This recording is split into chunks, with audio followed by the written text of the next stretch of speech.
Шоу-бизнес әлемінде сұмдық ақпарат тарады, барша қазақ елі көрсін білсін, хабардар болсын. Ассалаумағалейкум, армы қазақ, арнамызға қош келдіңіздер. Әлемде және де Қазақстанда болып жатқан ең үздік жаңалықтарды ең біріншілерден болып білгіңіз келсе, арнадағы подписация және де лайк түймесін басыңыз.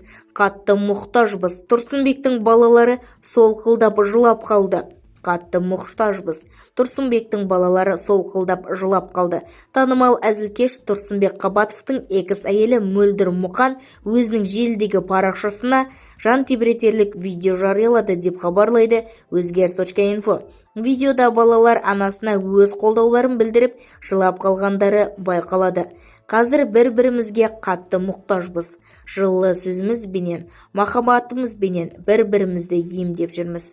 Осындай өзімменен қатар өскен ақылдары дария балаларым бар. Енді қиналмайтын сияқтымын. Балалардың не айтқанын салайын ба? Деп жазды ол. Ерекше сәт оқырмандардың да жүректерін елжіретті.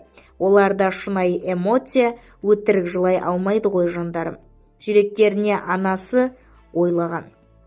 Баға жетпес байлығын тастап, қалың орманын тастап, мықтап адасқан екен бұл азамат. Әкелеріне өкпелері бар екені анық көрініп тұр.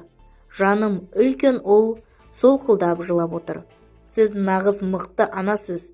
Өзгем өртеніп барады, деп жазды желі қолданушылары.